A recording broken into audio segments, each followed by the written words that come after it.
Welcome to the world of secret manipulation.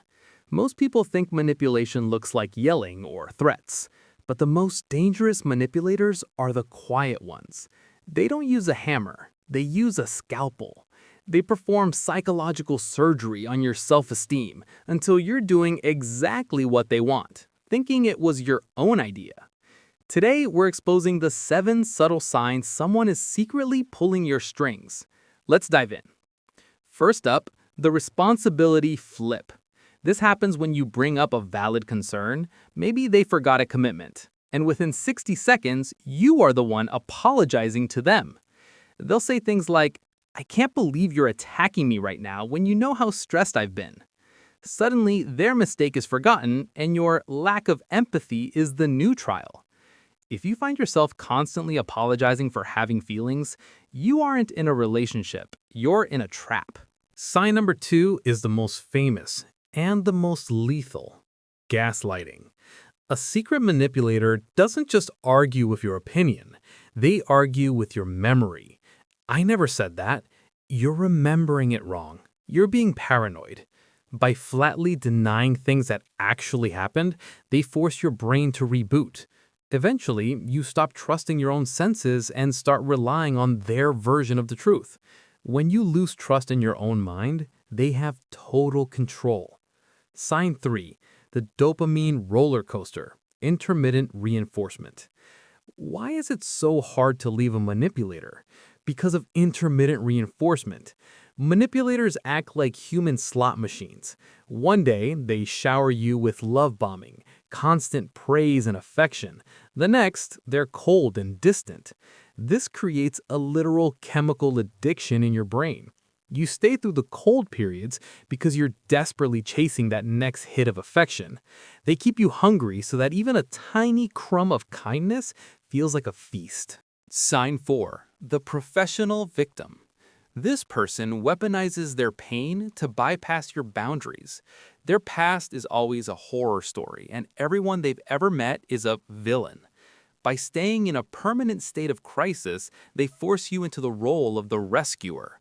You can't ask them to do the dishes or pay their share of the rent because they're going through so much.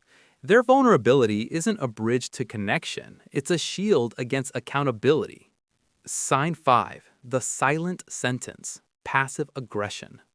We've all heard of the silent treatment, but a master manipulator uses it as a psychological prison.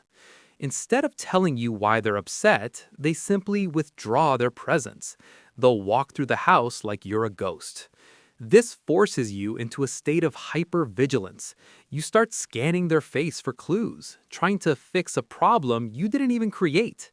The silence isn't a cool-down period, it's a tool used to break your spirit until you beg for their forgiveness. Sign 6, data siphoner. In the beginning, they seem like the perfect listener. They ask deep questions about your childhood traumas, your failures, and your biggest insecurities. But notice the asymmetry. They share almost nothing about themselves. They aren't listening to understand you. They are siphoning information to use as leverage later. When you eventually disagree, they'll aim right for those soft spots you revealed in confidence. They don't want your heart, they want your manual. Sign 7, boundary testing. Finally, boundary testing is manipulation of game of inches. It starts small. They'll show up late, borrow money without asking, or make a joke at your expense in front of friends. If you don't call it out, the boundary moves. They are testing the fence to see where the electricity is. If they find the weak spot, they'll keep pushing until you don't even recognize your own life anymore. The exit strategy. Music shifts to something empowering, clear, and driving. So what do you do if you recognize these signs? The answer isn't to argue. You can't out-logic a person whose logic is designed to deceive. The answer is observation. Stop listening to their words and start watching their patterns. A manipulator's greatest fear is a person who is unmessed with a bull, someone who trusts their own gut more than the manipulator's stories. If you felt a click of realization during this video, take that as your sign to step back. You are not a project to be managed. You are a person to be respected.